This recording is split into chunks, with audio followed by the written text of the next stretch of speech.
Welcome to Zoom session for 120, November the 20th, 2018.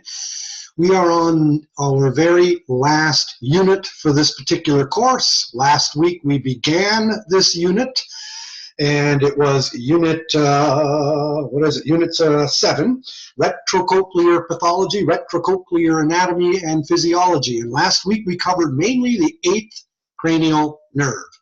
We covered nerves versus tracts, nuclei or ganglia versus nuclei. We talked gray matter, we talked white matter. We talked afferent, efferent, and then we described how the 8th nerve was the smallest of all the 12 pairs of cranial nerves. And we described a little bit about tuning curves, as I understand, how the 8th nerve is tonotopic. And then we got into 8th nerve pathology, where we talked about the ABR, auditory brainstem response. And I showed you that it has 5 peaks.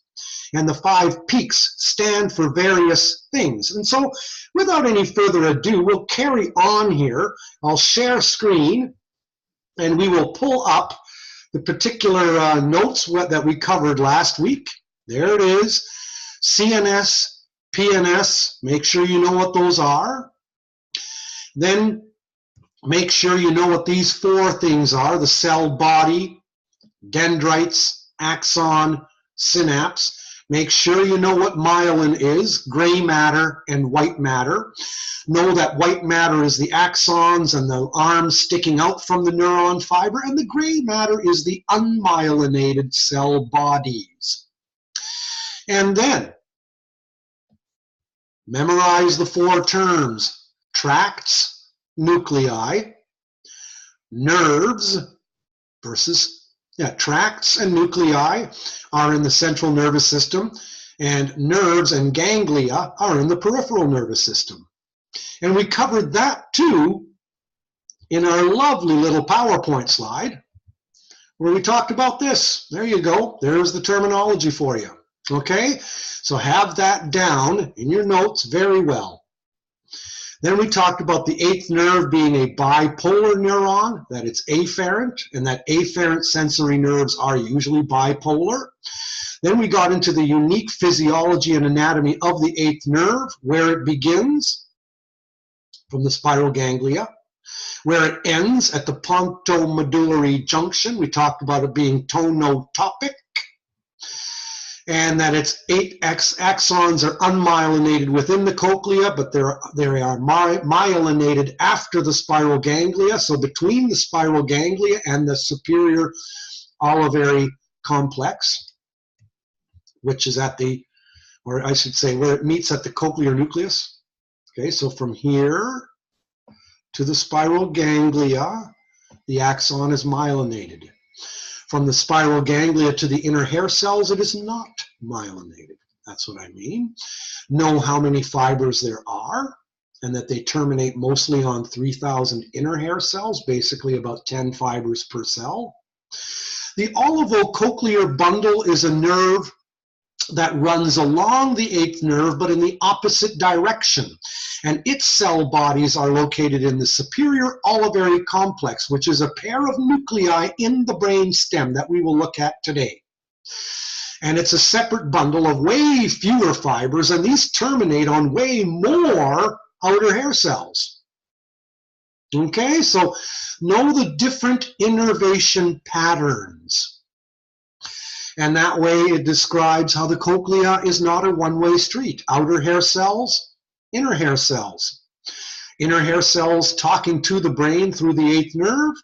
Outer hair cells receiving info from the brain via the olivocochlear bundle.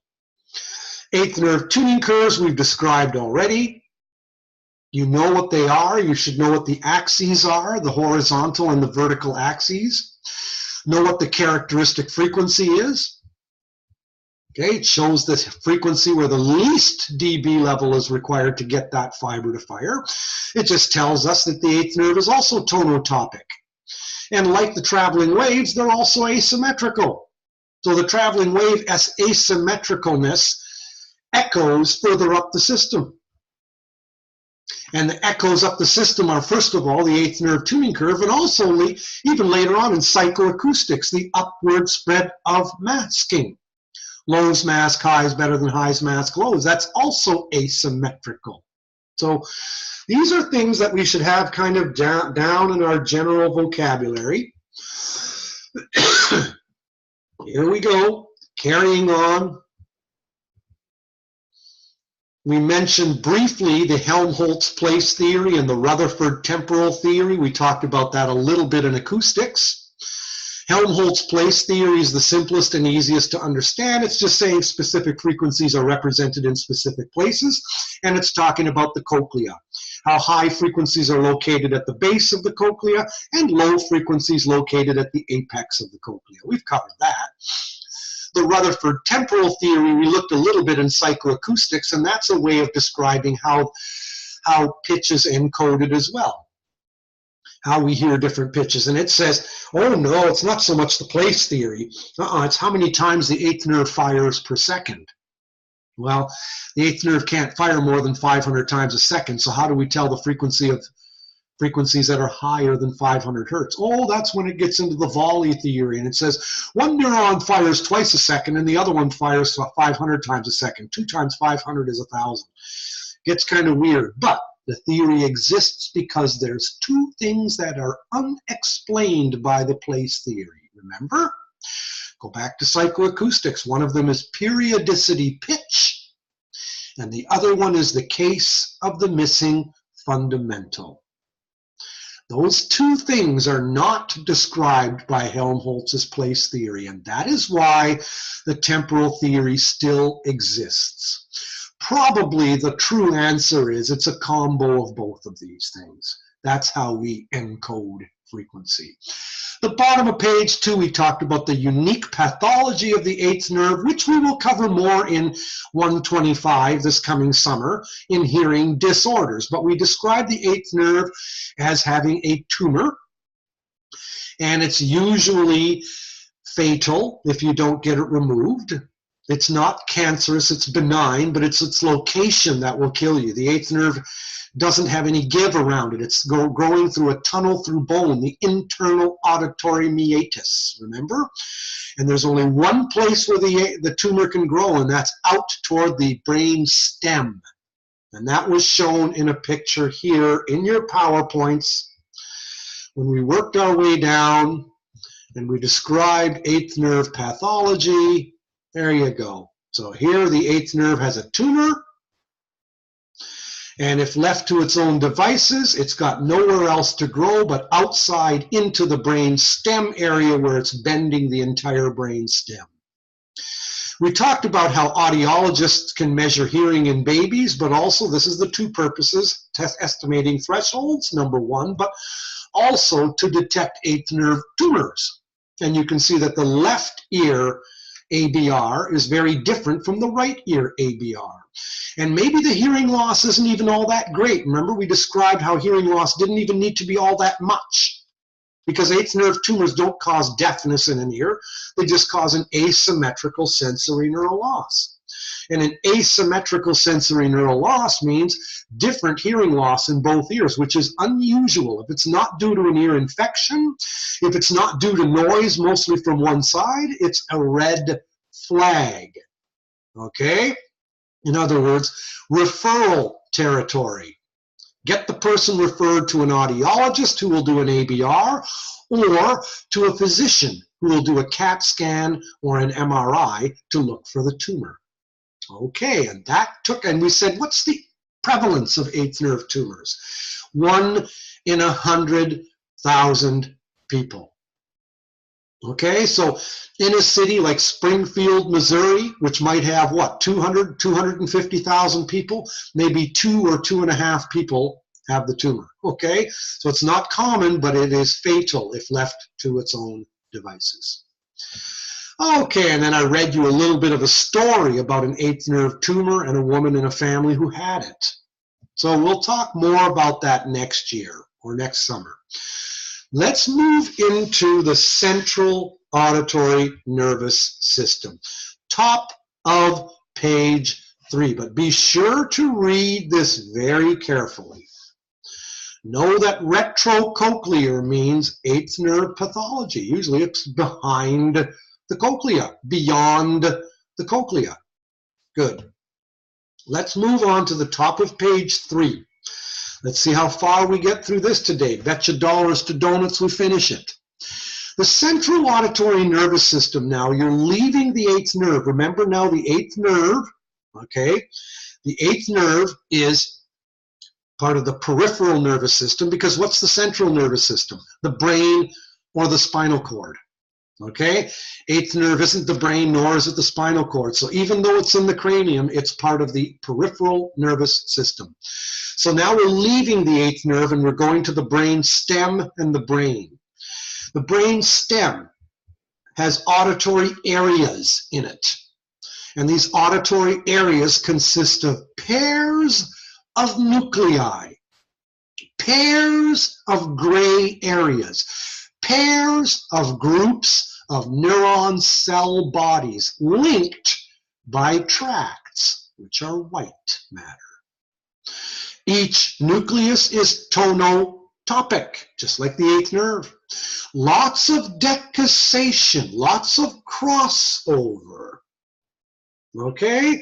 So now both ears are represented on one side of the brainstem and both ears are represented on the other side of the brainstem. The brainstem is simply the spinal cord inside the cranium. It has 3 parts: the midbrain, the pons, and the medulla. And look at the medulla first. That's the bottom of the brainstem. The pons is the middle of the brainstem. The midbrain is the top of the brainstem, and here information from the eyes and ears meets. So let's look at a picture. So we're looking at a picture. Let's go over to a picture so you can see it. There's a sagittal view. Now a sagittal view is simply this, slicing down the center. Sagittal. There's 3 ways to cut, okay? This way, transverse. Write it down. If I cut the top of my head off, that's a transverse cut. If I cut the front of my face off from ear to ear and took this off, that's a coronal cut. Coronal. C-O-R-O-N-A-L. Coronal. A sagittal cut is this way. So transverse, coronal, sagittal. X, Y, and Z. So you're looking at a sagittal cut here. So let's go back to where we were. Share screen. Share screen. Here you go. This is the cerebrum. This is where your thinking is done. The frontal lobe is thinking. The parietal lobe, look where I'm circling right here. The parietal lobe, P-A-R-I-E-T-A-L. Parietal is sensory integration, mixing of vision, hearing, smell, touch, all the integration areas where stuff gets put together. And then your frontal lobe thinks what to do about that. The back of your brain is called the occipital, O-C-C-I-P-I-T-A-L, occipital. That's vision. Vision. You get smacked on the back of the head, you can get cortical blindness. The 4th lobe of the brain you can't see here. I'll show it to you later. It's the sides. And the sides of the brain are the temporal lobes. That's where speech and hearing is, the temporal lobes. Speech and hearing, vision, parietal is integration of everything, and frontal is thinking. Now you're looking at the brain stem, the medulla, where my cursor is, the pons, and the midbrain. Medulla, pons, midbrain. The eighth nerve meets at the pontomedullary junction. Follow my cursor. Right there. This dark gray area is called the cerebellum. It's at the lower back of your brain, underneath the occipital lobe. That's for fine motor movement, like sewing, like fine motor movement.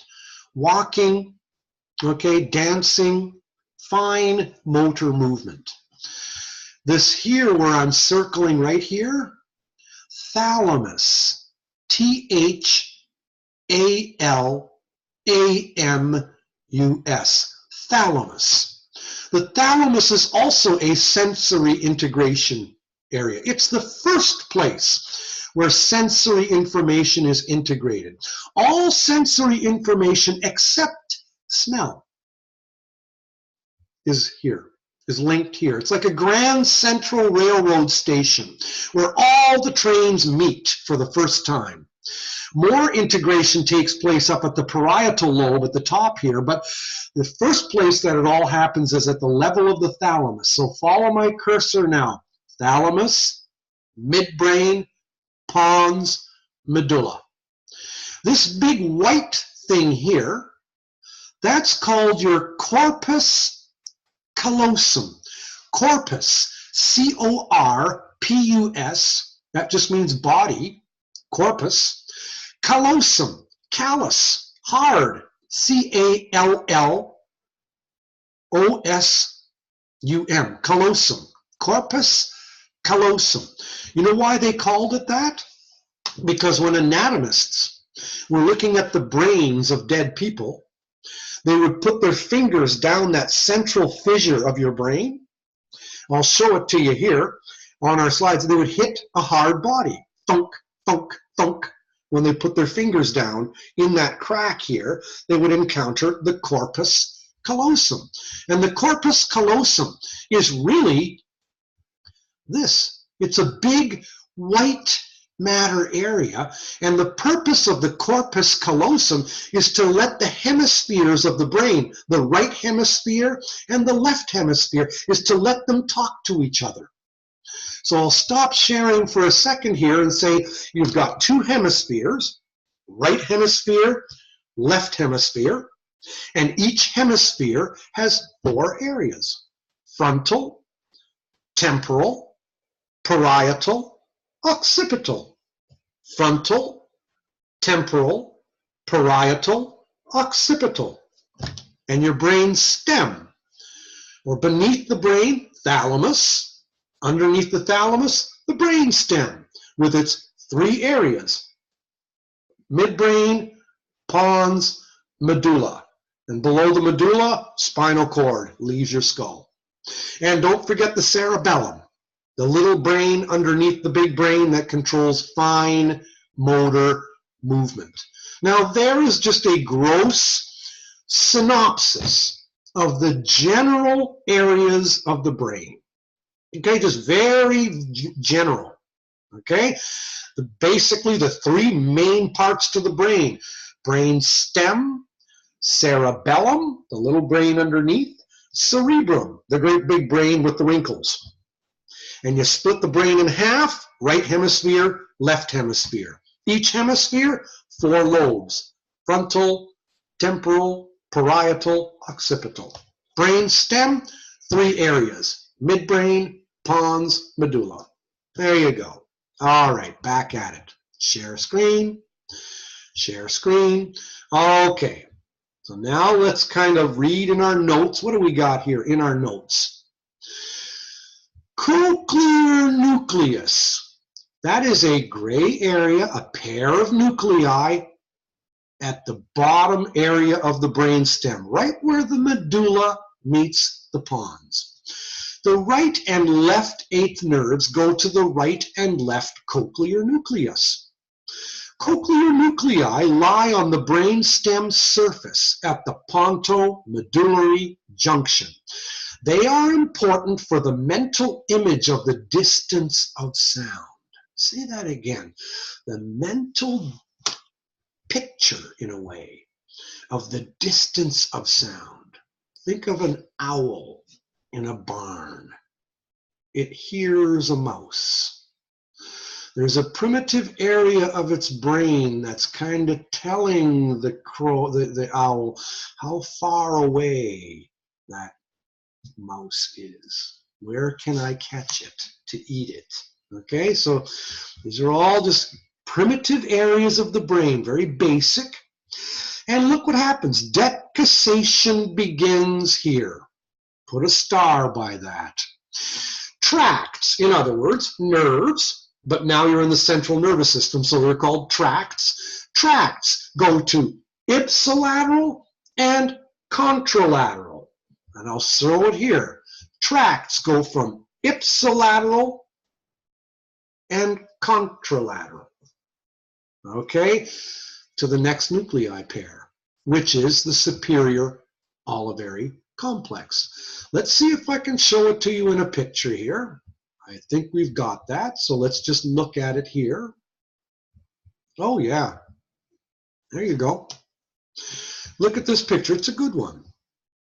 Here you got the left cochlea, the right cochlea, eighth nerve, brain stem, cochlear nuclei. Look how information goes on the same side, ipsilateral and contralateral.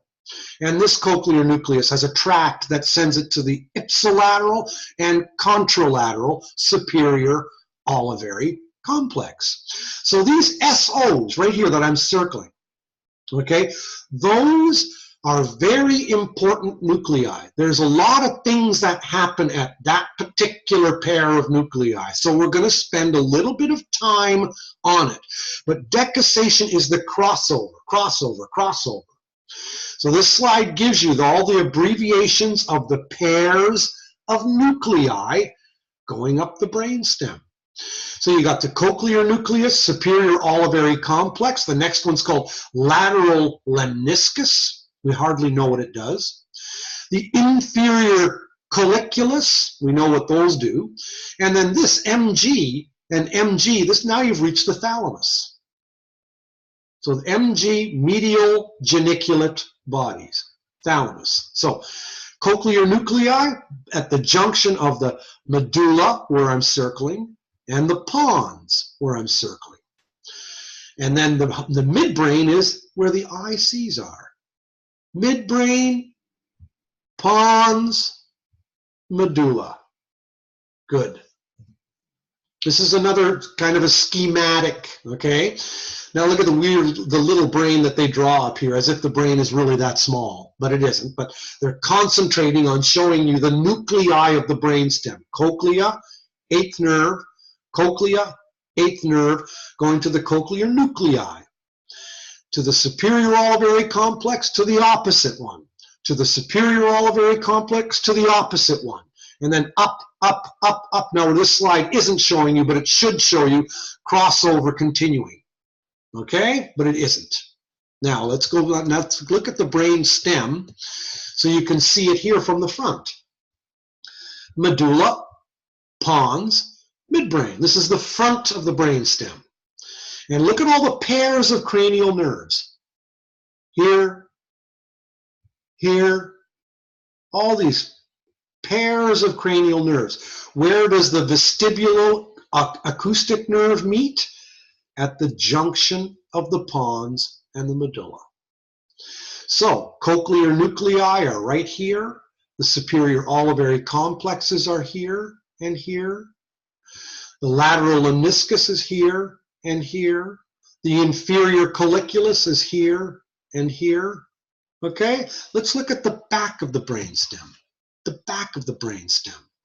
Once again, medulla, pons, midbrain. Now look at the midbrain here, how it has 4 bumps. This bottom pair is called the inferior colliculus.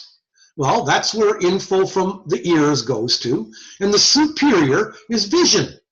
And that's where info from vision and hearing gets integrated together. So we'll pass this way again. I'll stop. Let's see if I can go back to the notes now. Back to the notes. Let's go to the superior olivary complex, the second pit stop. okay?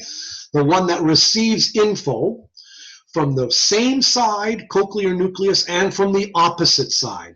So the SOC, superior olivary complexes, are the first area to get binaural representation. They are the first area to get info from both ears. Recall that that's not true of the cochlear nucleus, because the cochlear nucleus gets info from this ear, and this cochlear nucleus gets info from this ear. So the cochlear nucleus info from both ears is not shared yet. That happens one step higher. The superior olivary complexes. Now there's three things, so read with me.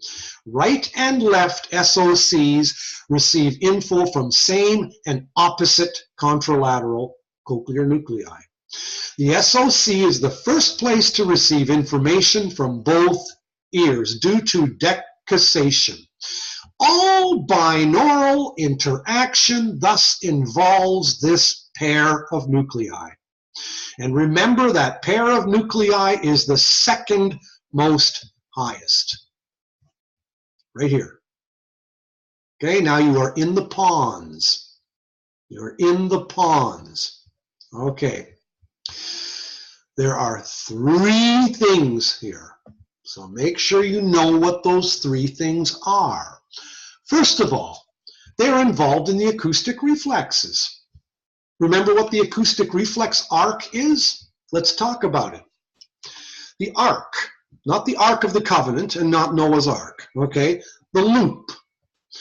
Loud sound goes in my outer ear canal, goes through my middle ear. Now it's activating the cochlea. What part of the cochlea? Inner hair cells are sending info up the 8th nerve. Where does info go from there? Cochlear nucleus. Where does it go from there? SOCs. Same side, opposite side. Now what happens? Efferent info. Now we're going back along the 7th cranial nerve, the facial nerve, and where does that innervate? The stapedius muscle. And the 5th cranial nerve. And what does that innervate? The stapedius muscle. I should say the tensor tympani muscle. So the afferent portion is outer, middle, inner hair cells of the cochlea, 8th nerve, to the brain stem. The efferent portion is from the SOCs down the 5th and the 7th cranial nerves to the tensor tympani and stapedius muscles respectively. The acoustic reflex arc. Okay, so the SOCs are involved in the acoustic reflex arc, because if I get a loud sound in one ear, it's going to cause an acoustic reflex in both ears. Why is that? Because each SOC gets info from both ears. That's why. Okay, so you're tying something together here in anatomy that we covered earlier in anatomy. Good. The second thing the SOCs are involved with is directionality of sound. Remember, direction of sound. Why do you have two ears? To locate the direction of sound. So, the right superior olivary complex and the left superior olivary complex are trading notes with each other. And they're saying, which ear got the sound first? Did you get the sound first, or did you get the sound first? And that's how you localize the direction of low frequency sounds. For high frequency sounds, highs are very short. So high frequency waves are short. They can't bend around a head. Highs bounce. So the SOCs are going, did you hear it louder, or did you hear it louder? Which ear got the loudest input? Okay, so they're trading notes with each other, because they each have info from both ears. So we use time of arrival to detect the direction of low frequency sounds. We use tiny intensity differences to localize the direction of high frequency sounds. And again, the localization of the direction of sound hinges upon the superior olivary complexes. So now you've got the acoustic reflexes involved there, you've got directionality of sound involved over there, and now we'll go to the third thing that takes place at the SOCs. The third thing is the olivocochlear bundle. It's a nerve that takes info back to the outer hair cells. That nerve begins at the SOCs and it ends at the outer hair cells. The cell bodies of the outer of the olivocochlear bundles are located in the superior olivary complexes. Remember, the eighth nerve cell bodies are located in the spiral ganglia of the cochlea. Nonetheless, the olivocochlear bundle goes to the outer hair cells. It goes in the opposite direction of the eighth nerve. So that complex, that second pair of nuclei, gray areas, okay, involves a lot of stuff going on. Now we can move to the third area. This is above the SOCs, and it is also in the pons of the brainstem, the middle, LL, lateral lemniscus. Let's see what happens here.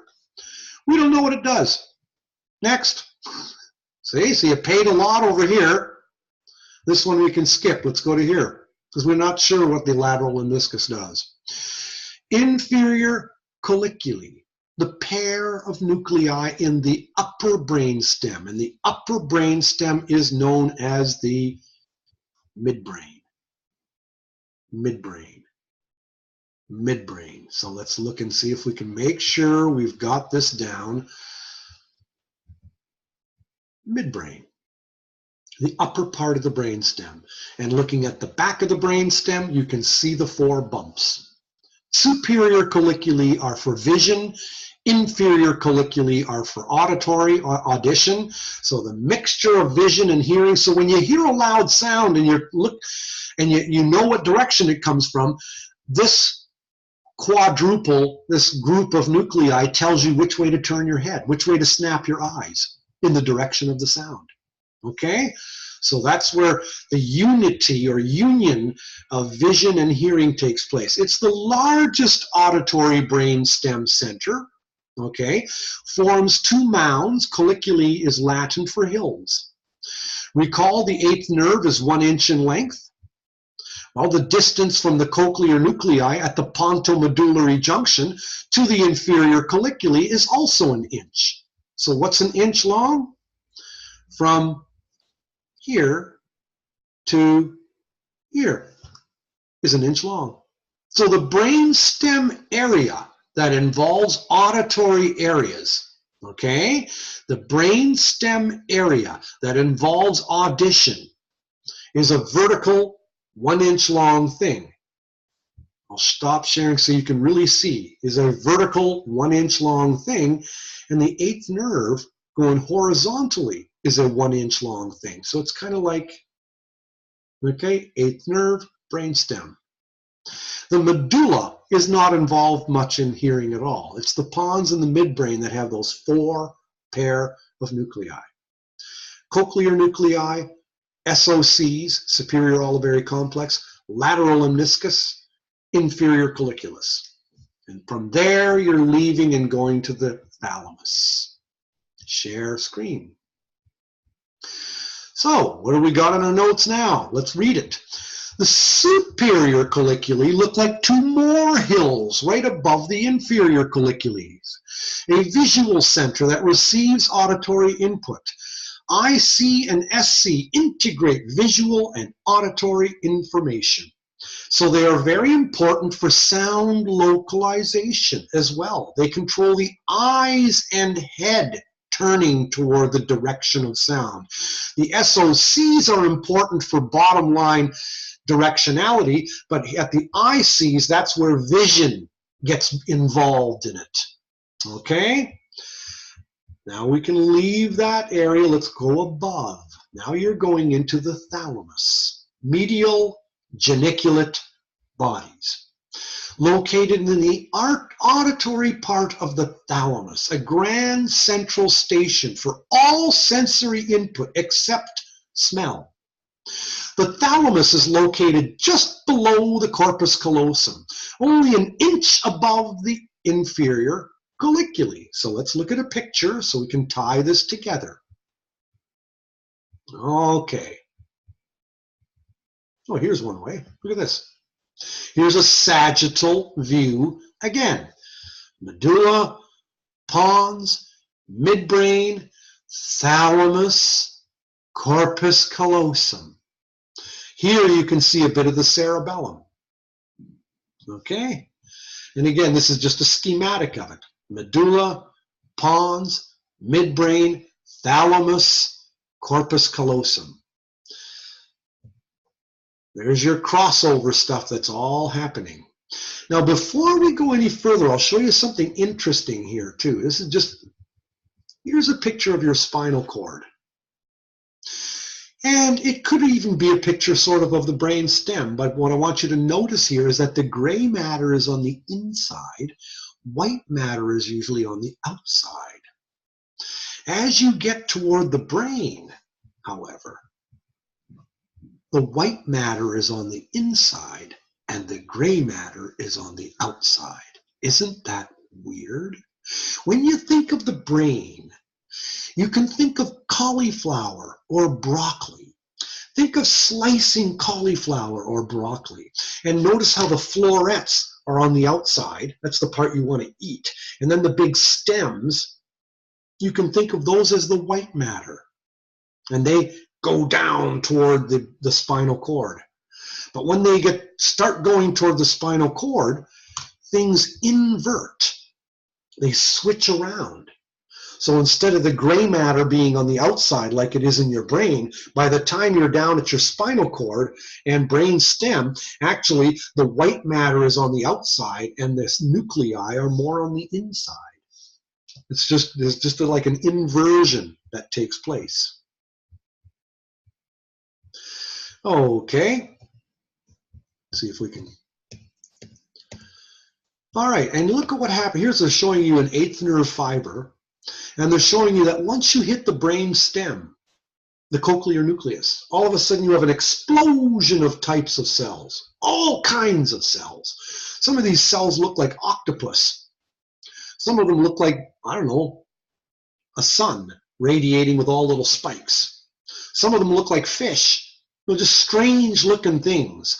So the simple auditory nerve fibers, when you hit the brain stem, you're hitting the brain. Now you're starting to really integrate, not just did I hear a tone or not, you're talking about did I hear patterns of tones. Okay? Did I hear, you're fusing more and more complexities together. So the proverbial crap really hits the fan. So by the time this simple nerve fiber hits the brain stem, you have an explosion of types of cells. Now let's kind of see where we are in our notes here. Heschel's gyrus. Now you're getting to the brain. When you are in Heschel's gyrus, you are in the temporal lobes. You've gotten to the temporal lobes of the brain. The primary auditory cortex. It's a gray area, buried deep inside each temporal lobe. You'd need to pull apart the Sylvian fissure to see it. And I'll show you what that is. It's bigger in left than in the right hemisphere. It's a cortical area. Therefore, it's the first area of auditory perception or conscious auditory awareness. Recall, areas below just give reflexes. Remember the difference between reflex and conscious action. A reflex, the acoustic reflex, or having your legs crossed and the doctor taps your knee with a hammer and your foot goes out, or touching a hot stove and your hand recoils. That message never got all the way to your brain. You never thought of it. Those were reflexes. The message went up your arm to your spinal cord and right back out to your muscles to pull. All those are involuntary reflex actions. They do not, repeat, not reach the brain. Okay? But the cortical areas, of course, do. And so this is where you are first conscious of sounds. The areas below just give reflexive responses. Now, let's look at a picture of these areas. Here you're looking at a side view of the brain on the left. And on the right, you're looking at a coronal section. Remember coronal, from ear to ear. On the side here, you're looking just from the very side of the brain. There you go. Here's a brain, and you're looking at it from the side. Okay, the eyes would be here, frontal lobe, occipital lobe, cerebellum, bit of the brain stem. Now here is the temporal lobe, like this thumb. And what they're doing here is they're pulling the thumb away. They're doing this. See if I can show you here. They're pulling the thumb away so you can see inside. That's what they're doing. So when you're looking at the temporal lobe, what they mean by the auditory areas being buried beneath it is right there, in there. So they had to pull the temporal lobe, but the temporal lobe, think of it as your fist with a thumb. See if I can show you another way here. I'm not sure if I got it here. No, okay. Anyway, temporal lobe. So frontal lobe, parietal lobe, occipital lobe, temporal lobe. Okay, auditory areas inside the brain. Now, there came up with studies, and they wanted to know if people are right-brained or left-brained. Well, look at. Here's a left ear, here's a right ear. Here's a left brain, here's a right brain. Auditory areas. And the right ear sends information to the same side and to the opposite side, right? That happens already at the superior olivary complex, so you've got decussation beginning. The left ear sends info up the same side and toward the opposite side. Yep, none of that's new. Now note the two crossovers here. This is very important. What I'm showing you here is a coronal view. You sliced someone here from ear to ear, and you're looking at his brain and the crossover areas therein. So here you got your medulla, right where my cursor is. Eighth nerve at the pontomedullary junction, cochlear nucleus, crossover. Now, they're not showing you the superior olivary complexes, nor are they showing you the lateral lemniscus, but they are showing you the inferior colliculi. And they're showing you the medial geniculate bodies, which are a gray area for hearing inside the thalamus. And then they're showing you the left hemisphere and the right hemisphere. And they're showing you here the auditory areas. Now, this is a little bit backwards because it shouldn't be this. They're showing you as if the right area is larger. We just said in our notes that in most people, the left area, auditory area, is bigger. So this picture is inaccurate, but just pretend this says LH and this says right. Anyway, you're going to the temporal lobes. There's that Sylvian fissure. There's that Sylvian fissure. That's what you had to pull apart here, okay? So auditory areas. So you had one crossover here, but look at the second crossover. And the second crossover takes place at the CC, corpus callosum. Remember I told you earlier, anatomists would put their hand down the fissure of the brain and they would hit that hard body. And that's what links the halves of the hemispheres together. That's how the right brain and the left brain are trading information. Okay? So the corpus callosum. So you'll see one crossover at the brain stem, the second crossover at the corpus callosum.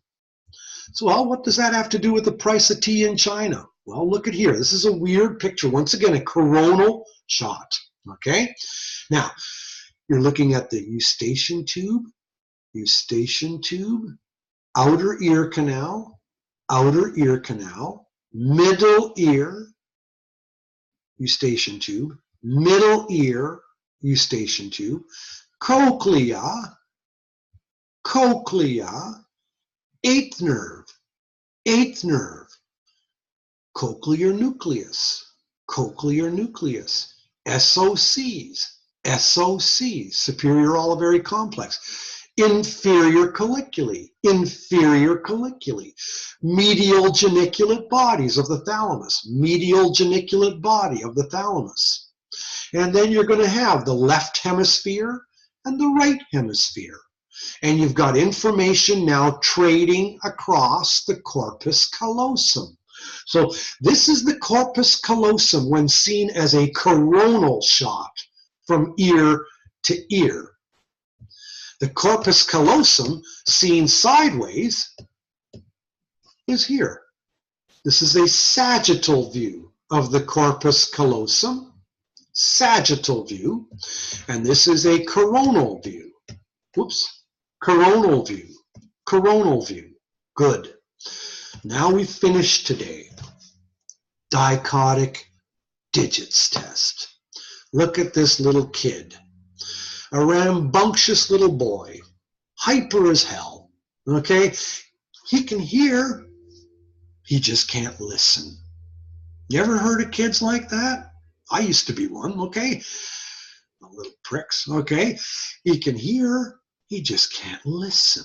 Learning disabilities, ADHD, attention deficit hyperactivity disorder, ADD, attention deficit disorder, LD, learning disabilities. Well, let's look at it because audiologists test for this.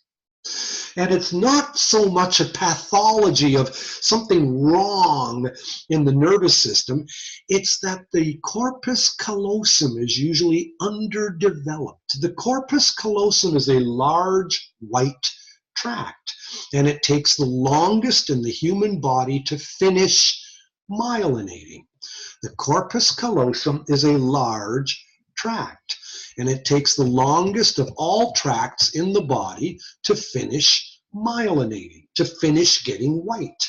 Remember, you need the white cells lining the whole thing in order so that info can be transmitted across. Well, what they do to these kids is they put sound digits into the ears under headphones. The child's wearing headphones, and pairs of digits are sent to the ears. And pairs of digits between 1 and 10, but not 7, because 7 has 2 syllables. 1, 2, 3, 4, 5, 6, 8, 9, 10. Pairs of these digits are randomly sent to the ears. And how are they sent to the ears? Remember what we called it in psychoacoustics earlier? Diotic means similar info to both ears at the same time. Dichotic means different info to the ears at the same time. Remember those definitions? So now we're looking at dichotic digits. A very unnatural way to hear. It's like you're trying to guide your cousin in from town and you're giving directions how to get to your house, and your loved one is yelling at you going, no, no, no, that's the wrong way. Tell him to go this way. It's way better. And so you're trying to hear with the phone in one ear and you're hearing somebody else in the other ear. Very unnatural. Okay, it's not the way you normally want to hear. Dichotic digits is a way of taxing the nervous system. And they're trying to expose the weakest link in the chain. So pairs of digits, in this case 1 and 9, 6 and 4, are presented simultaneously to the ears. And the kid is asked to repeat what digits he hears. Doesn't matter the order, who cares? Nobody cares. Just repeat the digits. And what they find out is that in a lot of these kids, the digits that went to the right ear are the ones that are remembered. The digits that went to the left ear are not remembered very well. How come?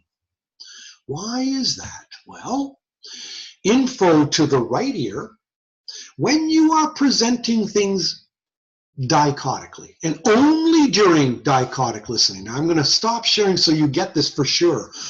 Only, O-N-L-Y, only when you're presenting sounds dichotically. So let's say you were jingling some keys here and crackling some papers here, okay? 2 different sounds at the same time, very unnaturally. This is not the way we normally hear. We usually hear quite diotically. Okay, but not in this case.